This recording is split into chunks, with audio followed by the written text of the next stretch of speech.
CrossFit gyms with 500 or 700 clients, they're out there, but they are super rare. Today, we're going to look inside one of them. It's CrossFit North 579 in Denmark. This is Run a Profitable Gym. I'm your host, Mike Workinen. Please hit subscribe. Before you go any further, I want you to get every single show so you can build a better gym.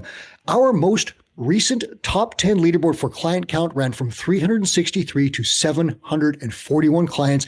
These are single locations, and my guest is number one on that list. We're going to talk about that in just a second. A quick note, running a big gym is really, really hard to do. Example, if you have 750 members, you lose 1%, you have to add 8 people just to break even. That just says nothing of the staff and systems you need to serve that many people. Your best plan, aim to be profitable with about 150 members first, then scale up if you want to and go big. But if you go too big too fast with wild discounts and all sorts of crazy plans that aren't backed up by solid systems and foundations of a good business, you're going to run into problems. With that said, Torben Keller, he has figured it out and he's running a monster CrossFit gym in Denmark. Torben, welcome to the show. Thank you very much. Thank you much. It's a pleasure to be here. Yeah, you have probably almost 4 times the maximum number of clients that I had when I was running an affiliate. I can't wait to ask you how you did this. So, my first question is, how long did it take you to get to this giant number of over 700 clients? Like, were there any sticking points along the way? Was it a smooth growth, or how did you start? How did you get here? Yeah, actually, when we started out in September 17, I started out with 2 partners as well. Okay. So we started out with the idea that if we don't believe in it ourselves, nobody else will. So we started out with 50 classes a week, 25 part-time coaches, and then we just went all in. We came from another gym. The 2 of us were from one gym in the city and another one from another box in the city. And we started this, what I call Health Hub, in which we have CrossFit as classes, and then we have personal training, and I also run physiotherapy clinic within my gym. So we wanted to save people time. But what we did in the beginning was that we made the one and only discount that we have ever made was that when we started out, people could, until we opened up, buy 3 months of gym membership for the price of 2. Okay. That was the only discount that we have ever run, actually. And that went in to give us about 250 members the first month. 250 in the first month? Yes. Okay, so that's pretty cool. How did you, was it just that plan? Like, how did you find these people? Like 250 is a huge number to start with. Like, were there people that you knew from before, or how did you do this? We knew a couple because we were from the gym space. We were, as I told you, in another gyms in the city. And I come from a background of being a professional boxer. I've been boxing for 14 years. Okay. So I've done that on a very high level. But what we did was that we actually started out with 50 classes a week, as I said, and we had 25 part-time coaches. That's huge. And the analogy, which was awesome here, was that I only knew this in hindsight, but each coach have around 10 friends. So with 25 coaches as the main character of the gym, they have 10 friends, each of them. So that would make it 250. But we have each some friends, and those friends also have friends. So we made a quite big reach from just, within the organic. Wow. So, I'm going to ask you a couple other questions about the growth of the gym, but I want to ask you now, like, starting with 25 staff members, like, I was overwhelmed with 2. So how did you manage to manage 25 staff members right off the bat? Yeah. And looking back, I cannot believe we made it because we had some cultural things because we have a lot of coaches coming from being a friend coming from the other gyms as well that chose us because we were the first in Denmark to be Eleiko certified gym. So we only had Eleiko equipment. So we went big from the beginning. And I calculate, I just want to turn into square feet just to have some assumptions how big we are. So it's 15,000 square feet, our building. So we have a lot of space. Wow. So you went really big, really, really soon. Was that scary at all? It was so scary because in the build-up of our gym, we renovated the whole gym. So we made some new things inside the facility, closed in. So we have the classes inside a room and then the open gym, a dedicated open gym area as well.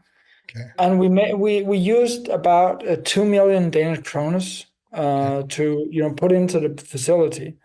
But we got some what's that called? We had some people calling the county and say that, oh, we need to check what's up here and blah blah blah. So we need to have the postponed of our opening because we need to put another million kroners into a ventilation system because The ventilation system. I got that too. yeah, that was put on us. So it postponed it and made it even more expensive. But we really believed in our idea, and today I'm the only one running it with a silent investor. One of my clients actually helping me with it, but I bought the two other startups. My partners in the beginning, I bought them out. So now I'm the only one running it. So with 250 members to start, was that profitable at that point, or did you still have a ways to go until you hit the right numbers? We had a little bit to go, but we had a bit of what's that called period without our rent. So about the first 6-8 months we had without rent, so really could run it up. So I wrote down here that I just went through my past things and I saw that we hit 500 members within 3 years. Really? Yeah. And this, you started, forgive me, was it 2017 you said you opened? Yes. Okay. Yes. So by 2020, you've got 500 members, and then COVID hits. Yes. What happened? That was damage control. Yeah, right. Because we actually took all of our equipment and run outside. So we put our parking lot. We have 2 spaces, so we made sort of two classrooms in our parking lot. That we just took all the equipment out. And what was nice was that in the ending of Corona, in the COVID ending of it, we sold our gym and made an agreement to buy new stuff for the amount. When we sold things, we made it for the price that we could buy new stuff. So we actually, people got really happy about getting their own stuff, and we got new stuff. So you sold all these Eleiko bars and got new ones? Yeah. Oh, wow. That's amazing. So damage control 2020. Talk to me about that period from 2020, I guess, let's call it to the end of COVID, whenever that was in Denmark, to now. How did you push that from that 500 number up to 741? Where did that go? Yeah, we actually, we kept on focusing on, we always said here is the biggest thing in our gym is that people should leave happier than when they came. Yeah. That is our phrase, because if people are leaving happier than when they came, they're gonna come back. Mm-hmm. And when they're coming back, we can start learn them and teach them stuff. Okay. But we don't want to over coach in the beginning so that people feel like they don't have a hang of it and I'm so bad at this or whatever. But we want to have them have a good time. Mm-hmm. And then when they come back, we can slowly teach them and coach them into being better athletes and better movers. Mm-hmm. And then so focus on retention. Yes. Mm-hmm. And we've done that quite early because I've said from the beginning that I come from the boxing background. And in my boxing club, we always greeted each other by hand whenever we came into the club. Punch to the face? Not a punch to the face, but a shake of hands. Okay. So each class started with that everybody shakes each hand because once we have shaking another one's hand, it's the barrier is lower. So we can easier talk to each other. And then we're going to finish every class with a high five. Okay. And we've done that. In the COVID, it was with the foot. So we shook foots, doing all that stuff. But we reinvented that. It was fundamental for us. So we reinvented it as fast as we could. Okay, so when you started, you said you basically you had all these coaches who had friends and you knew some people from before and it was more of an organic thing. Did you use marketing or advertising or anything like that to get to this number, 741? No, the funny thing is that looking back, it's sort of a thing that I've always neglected. Also, as when I was a personal trainer ending my boxing career, I always relied on the old-fashioned word of mouth. You did that without advertising, really? Yes. Wow. We have first started paid marketing is something we started now within the last year. I've never done it before. Whoa. Okay. So I'm going to ask you. That once we reach a certain volume, everybody has 5 or 10 friends. So if you treat them good, they will tell it. So just like you just have to give them world's best experience each time because they will tell it. So do you have a formal referral program that you use, like a plan where you say, we're going to ask clients for referrals at this date or anything like that? We didn't have any systems until like 1.5 or 2 years ago. Okay. Did that coincide with Two Brain by chance? Yeah, that's that's a year ago is when I started working with Two Brain. Yeah. But I tried multiple times during my career because in the beginning I was sort of the box manager. I wasn't doing like marketing or whatever in the beginning. I was just like the head of our business. So I had a lot of classes myself. I did a lot of personal training. And once I bought out my two partners, I was coaching personal training 30 hours a week. And then I had about 5 or 6 classes a week. And then I was the leader on top of that. So looking back in hindsight, I saw myself as, running forward, just like calling all my coaches, come on, we're going to kill this. But they're just like standing there without guidance or whatever. And I didn't have any time slots available in my calendar. So it was, sort of by accident, but I went on in Denmark, have to go as a male as well on maternity leave. So once I got my second child, I was 9 weeks away and she wouldn't ride the car. So I couldn't get to the gym for 9 weeks. That was, a turning point because then I found that I need systems. I really need systems. Okay. And that was when I started with Two Brain as well. Yeah. And we really got a hang of it. So yeah, it's now I'm in a position where I have like 6 PT sessions a week.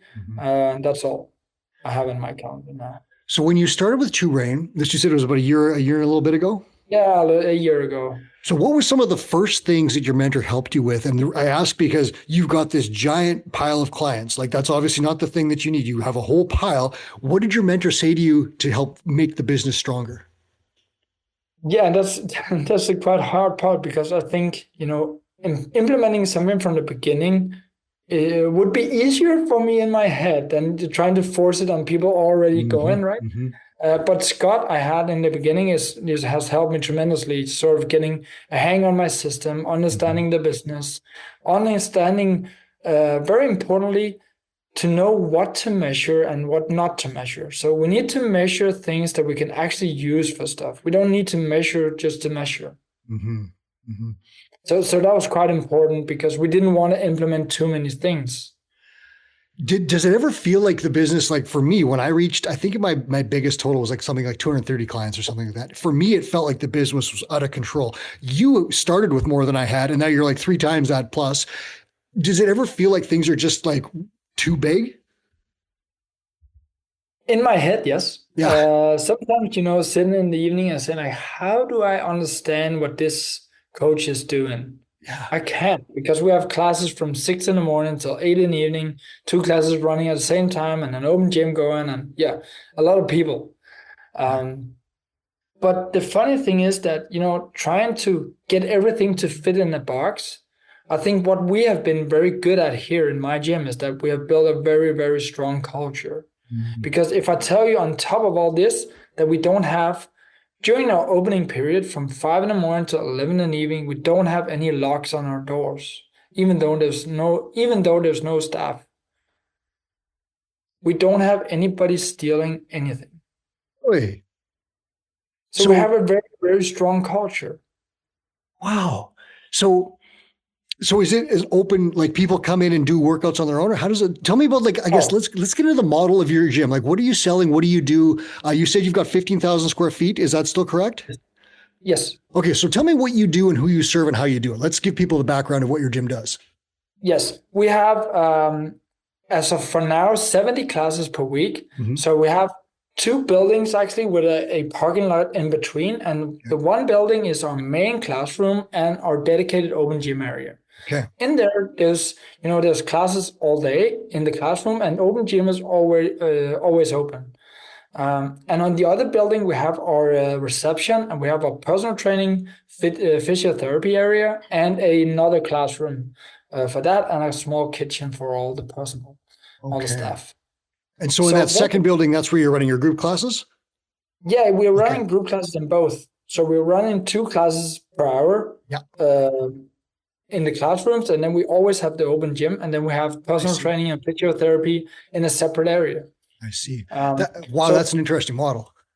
Yeah, it's quite odd because when we have people coming in the first times, they don't always know which building to walk into, and that's where our culture is very important, because we have members seeing a person walking around like a big question mark, and they'll just reach up to them and say, "Hey, how you doing? How can I help you? Let me introduce you to one of the staff members, or I'll bring you over to the reception or whatever." So we have a very strong community around the gym. So let me ask you this off the top of your head, and if you don't have these numbers handy, that's totally fine. What percentage of your business is open gym versus, say, personal training versus classes? Do you have a sense of that? Yes, we have around 10% of our members are doing open gym. Yeah. And then we have our personal training members aren't all a part of the gym in that way. Mm-hmm. They are separate. Okay. So we have them separate. We have around 1.2 million kroner in revenue per year in personal training, and the same around in physiotherapy. So that'll leave it to around 15% of our total income is from personal training. And then the rest is going to be group? Yeah, the rest is there. We have around 15 as well from physiotherapy, and then around 70% of our thing is from group training. Okay, so that's interesting. So you've got essentially 3 strong revenue streams there that are supporting this, and the group is the big one, but then you've also got the other 2 that kick in significant amounts of cash in there. And then these other services like physiotherapy and PT are probably your high value clients, correct? Yes. And we have actually made a quite amazing model where I have PT clients been here, even though we have been open for 7 years now. I have PT clients that have been with me for 9 and 10 years. Wow. So we have a lot of we are big in the business owner area, and they are paying, each year we have around 65% of our PT revenue is in January, because they pay a full year up front. Well, they do. Okay. Yeah, so because for them, we know that they can do it themselves, but they like to hang around. They are among people just like themselves in big companies, so they have a good community there as well. So they're hanging around. That is their type of training, because if they didn't have an appointment, they will go into work, meetings, schedule everything else. We, are committing them to come here. So do you know my friend Rune Larson from your country? Yes, we're very good friends, and we actually open quite close to each other. So I figured you would. Rune is another one. He's a trained mentor. He runs a great big gym, very successful as well. Now, he told me this, and I want to know if you agree. He said that in Denmark, fitness culture is lower priced than in some areas of the world, and he's working to raise that up. Are you on the same plan? Yes, we are, and we are just in the heels of him. I hope I can beat him one day and be more expensive. But we actually raised prices again here for new members in September, and for our existing members by January here. And the amazing thing is that with all those members we have 13 members since June, in which we announced the price increasement, that canceled their membership because of price increasement. And I think it's just a thing they say because they don't know what else to say. So 13 members out of 740, that is just like nothing. That's not too bad at all. What kind of a price increase are we talking about? Can you give us some perspective? And I'm going to just quickly open up a calculator here and see if I can translate to dollars. So tell me what's your price increase? Our old price went from 589. That must be around $90. Yep, $83 at today's rate. US. Yeah, and then we go into 649 kroner. Yeah, so 649. That must be closer to 90 then. 649, 92. Yep, 91.38. So that's the increasement now. Okay. And then I typed in this time when we increased, and what we announced was that we are increasing our prices because we want to have our coaches to have better, what's that called? Better terms for our coaches. That is why we are raising prices. And nobody said anything. And what we've done also is that we inserted there that each year from 2026, we will if nothing else, increase at least by 3% each year. I like that. And that's just kind of an inflation cost of doing business, annual increase. Yeah. It makes it so much easier. I wish I had done this at my gym.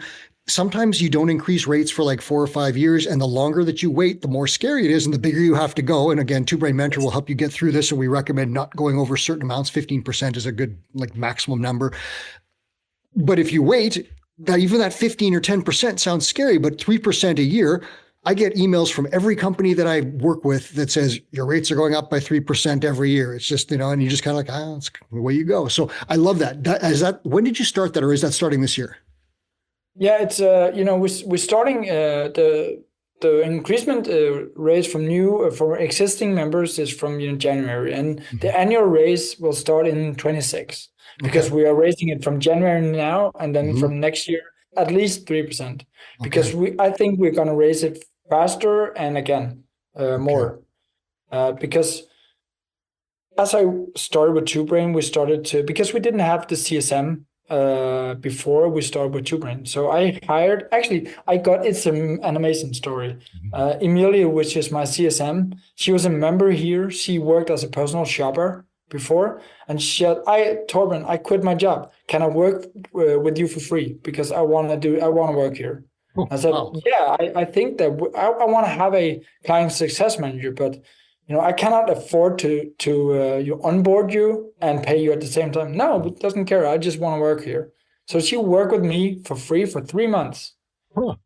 And then I gave her I said that if you're gonna, do this good, there's a full-time job for you.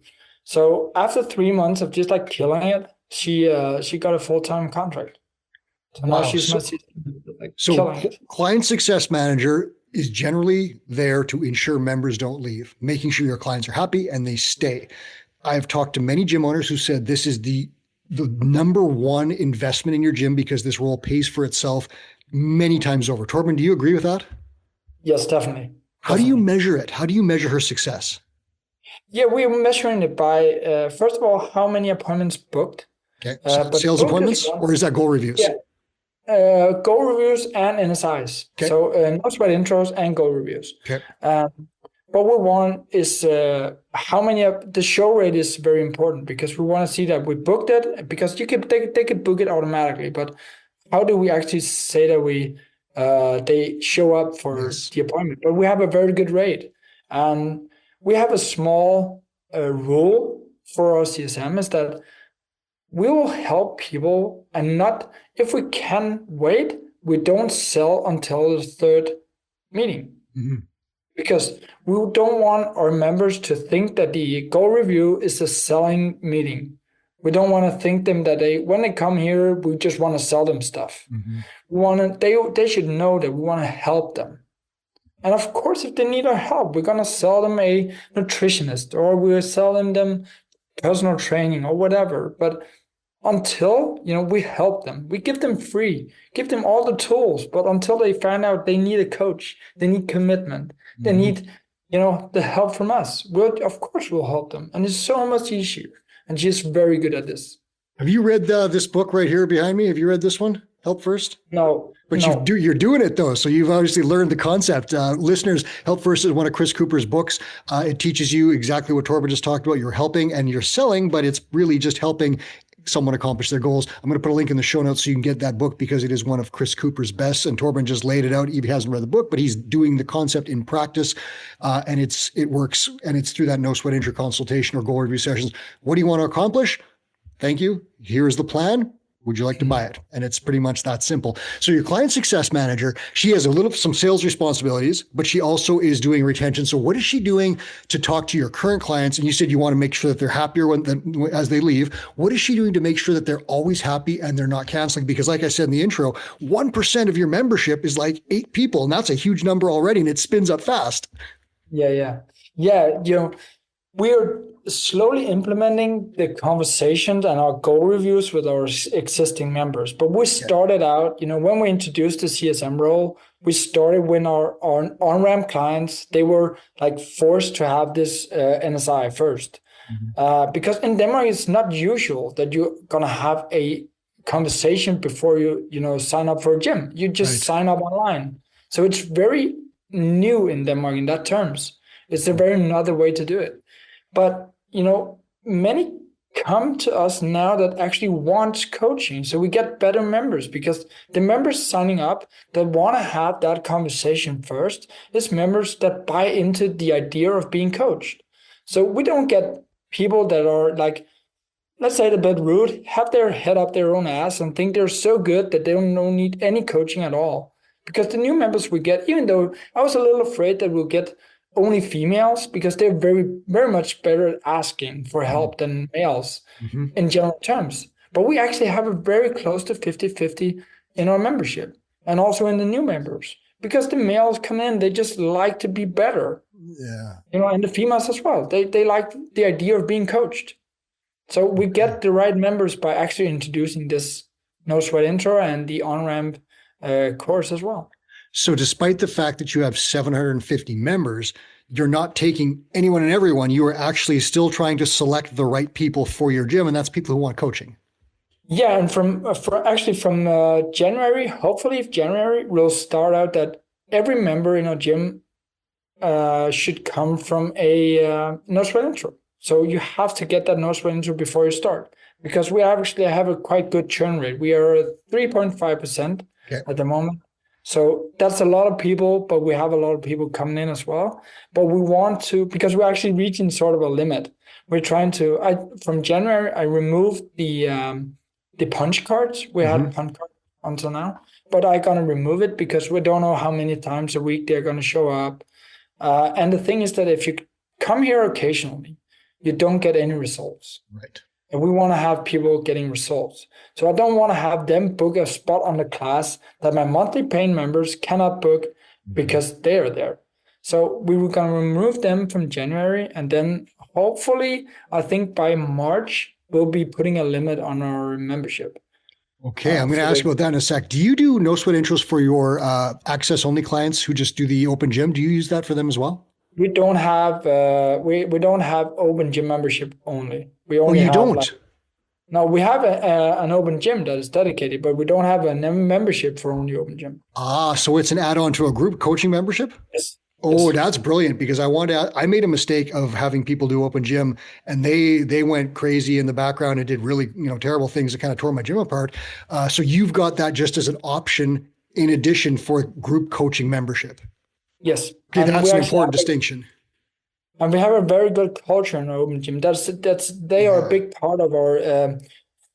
We said that we have a hi policy, so that whenever you step into our gym, you say hi to the other people in the gym. Yeah. And best things you greet by name. But the thing that we asked our open gym members about is that, why are you doing open gym?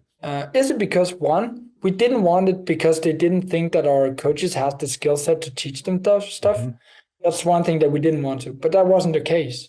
The only case that they are training open gym is because they can start on odd times, like a quarter past or whatever, and then they want to hang out. We have people coming here 2 times a day or whatever, just like hanging out a lot.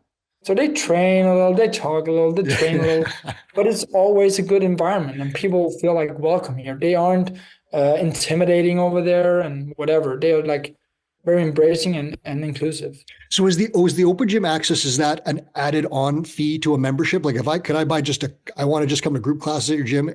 Is that a different price than? We just have one membership. So one membership and that's included. Okay, I gotcha. So yes. You mentioned about capping clients. So this is really interesting. So if you hit a client cap, that's a great thing. You're serving as many people as you possibly can, and you don't want to go any further.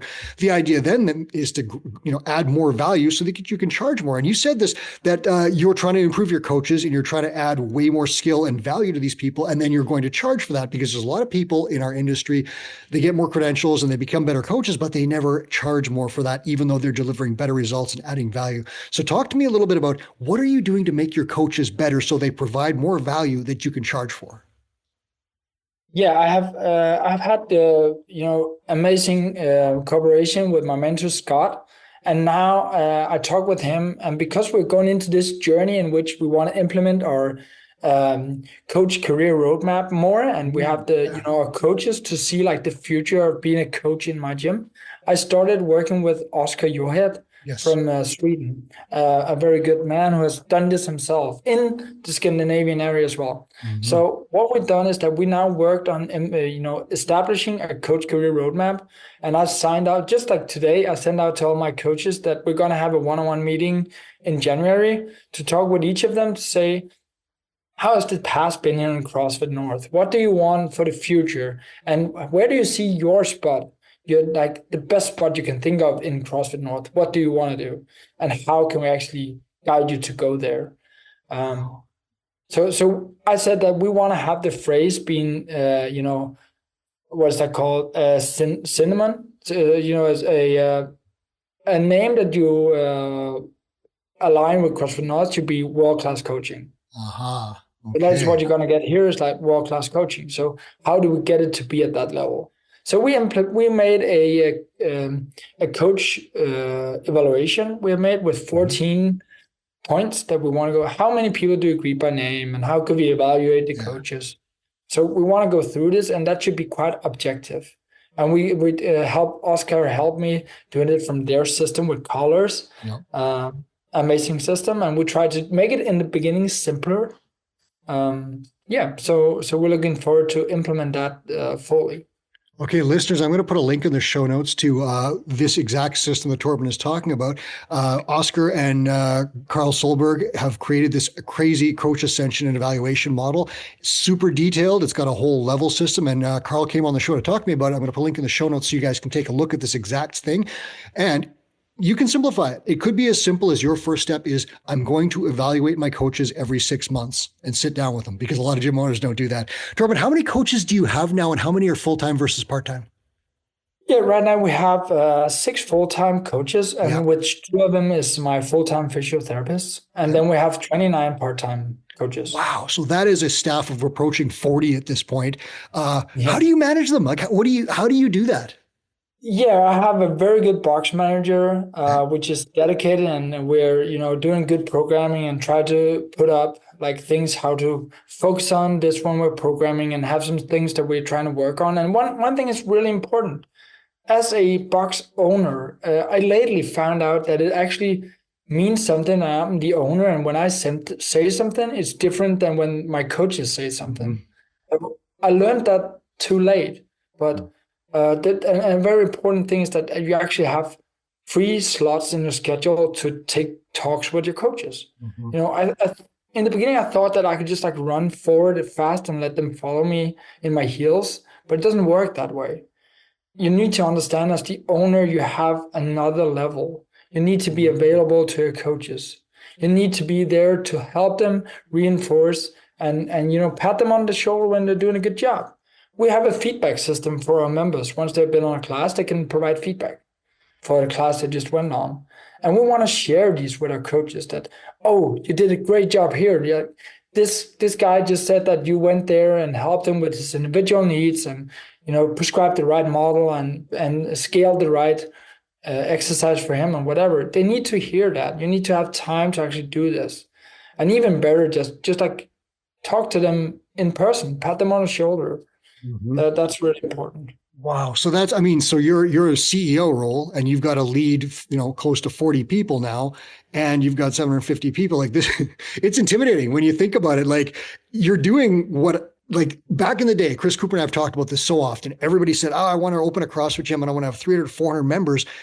It's so hard to do because you run into all these things that you're dealing with, like staff and retention and sales and all these things that, like, I was a good coach, say I could teach the squat really well, but I wasn't great at building systems and all those other things.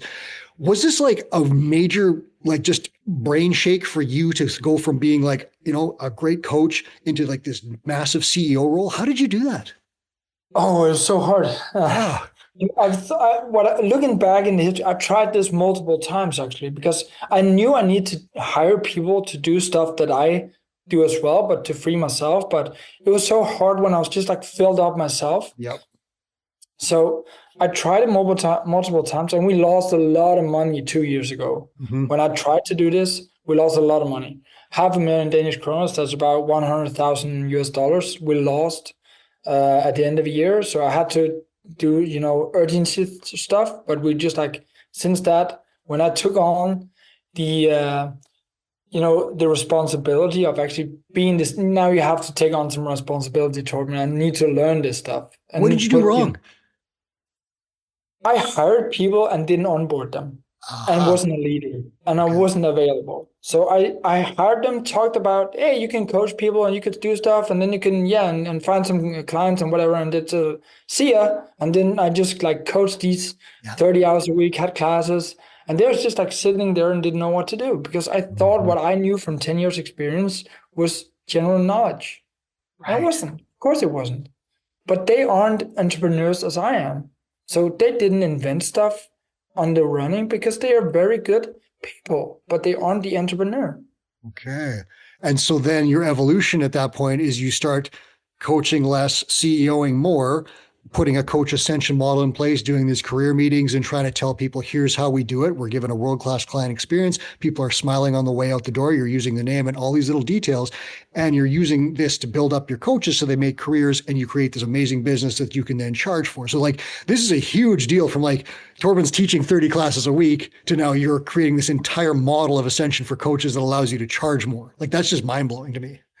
Yeah, and it's all getting, where I actually, images in my imagination from, being a personal trainer, having a lot of hours, because when you're a personal trainer, you're selling time, right? So as I knew I wanted to establish my family, I didn't want to be, dedicated by time at that point. So that was when I started the gym. That was why I wanted the gym instead of being personal trainer only. So it's first now, and I have my 2 kids that I can spend my time. I can do the mornings with my kids. I can pick them from kindergarten as well. And I can still be a CEO because that's what I'm doing now. And I'm not, coach as well. I do that if there's some, calling in sick and whatever. I'm the standby person. Right? How important is a mentor to this process right now? To making this like a world-class fitness business that is going to be like leading, basically like being one of the best gyms in Denmark? How important is a mentor to that? It's crucial because, as I am, the mentor of my coaches, I need to be available. I need to have somebody as well when I reach obstacles. And then you will get into obstacles that you can't seem to find your way around. But it's so good to talk with either Oscar or when I talk to Scott about, having that objective side when they can like, oh, I've been at that point and they can just help me and I can just implement and I just execute instead of thinking about being smarter. You don't have to be smart. You just have to do the stuff and do it occasionally, do it consistently, right? And then you need to do it again and again and again. The basic stuff done well is like amazing. Yeah. And that's such an interesting thing because you're talking about, again, a giant gym, but you're talking about basics and doing systems and foundational stuff, because if you have that, you can build bigger. What advice would you have? So here's, again, I brought this up earlier. So many people want to open a CrossFit gym and say, I want to have 300, 400 members. What would you advise them on that? Like, what would be the right path? If you could go back and I took you out of your gym and you were going to start brand new on day one, what would you do? I think the most important to know is to know what to measure and know how to handle it. Because too many people I see either measure nothing or measure everything, right? Yeah. So they want to be like data, like geeks, or whatever they do, just like go everything on stomach, gut feeling. I think the best is like do something, but do it very well and do that consistently. So what would you measure? What I would measure is that, first of all, I would have people come to talks. In the beginning, you want to have them to talk with your clients and note something about your members, because that personality and that, what's it called? Community is so important, because that will make them doing referrals to other people just like them. And then you'll get the clients and the members who want coaching in your community. So be very good at names. Names is important. And if you're not good at it, practice. Because if you are the one making a mistake, you make the room you're in very much larger for actually being able to make mistakes. And that's very good because you'll learn. So you need to set the right environment. But I think that it's very good to get a mentor from the beginning. So you would do that starting day one tomorrow. You were going to try and build a gym. You would just get a mentor and go from there? Yes, because a mentor will help me to put my feet just in the right path instead of stumbling all over. Take one step at a time. They'll help me both execute on the right things at the right time, but also doing it at the right pace. And then all of a sudden you're at 741 members. Yeah, maybe if you have the right locations, don't put too many people into a small room. Yeah. I'm going to ask you one final thing before we close this out. So you said you have a churn rate. I think you said it was about 3.8% or something like that. So 3.5 last month. so if I do the math, I think it's something that's probably like 25 or 26 members or something like that. Yes. And you're replacing those. You said you're just starting some marketing ads. Is that correct? Or is it? Yeah, we started in the summer about running some paid ads. Yeah. So do you have a dedicated sales team, or how does that, because you got to get 25 or 26 to stay even, and you're basically capped now, so you don't have to add a whole lot, but still that's a large number of people. It's almost a sale a day. Who's doing that? That is my CSM and myself that is running this. And actually Rune is helping me out getting a hang of how we do stuff too. So I think a very important thing as well is that don't be shy of asking questions and feeling dumb, even though you could seem like us, because we're a big gym, we don't have a hang on it all. But we're good at asking questions and being vulnerable in that, so we can actually learn. So yeah, I think that asking questions is very important, and the mentorship here's another helping part of it. But my CSM is in charge of the marketing as well at the moment. So we don't have a sales team other than her and me. So, but someone is in charge, and this is the kind of what I was getting at is in many gyms, no one sells and no one's in charge of it, and it doesn't happen. But so you have two people, you and your CSM, who are selling and doing these things, and that's hugely important because then it gets done, and you know what you're tracking because you're obviously checking your set, show, and close rates. That's how you need to do it. You can't just assume things are going to happen. Do you have a sense what percentage of your new clients come from ads versus referrals and word of mouth? Still a very small amount. I think it must be around only 10%. Okay, so that's interesting. You have a strong community referral network then. We still get a lot of people coming from, friends of already members. And the good thing about that is that, that is also because we have like 740 members, that if just like 10% at, one person, it's too many already. So we cannot even have that. So that's an interesting point. That's a small amount of our members that bring one or two friends. That is enough. I never even thought about that. Yeah, sure. If you have 1%, your members everybody brings a friend. You've got 1,400 people at the door. Yeah, that doesn't matter. Whatever it is, right? Two friends. Yeah. Okay. So that makes sense. Let me ask you this last one. What is your goal? So you're going to cap members around like 750. Is that about right? Yeah, I think actually less. I think we're gonna hopefully cap. I think we're gonna cap around, because if we remove our punch card, which not is a monthly, it's not a monthly recurring revenue. That is around 100 we have on punch cards. Yep. So let's say we'll remove about 80 of them. So we'll be around 650. Okay. And then what would your goal for your average revenue per member be? What's your dream for that? At the moment, we're around like 513 kroners. Yep. So I want to, go above 600 at least. Okay. I want to reach close to $100. That's around 700 kroners. And just to put it in perspective, and correct me on this, these are high rates for Denmark, correct? Yeah, we are like in the top, I think, 3 or 4 of CrossFit gyms, because Rune, I think, is the highest. Yeah, and he told me that. He said he was the most expensive gym in the country. Yes.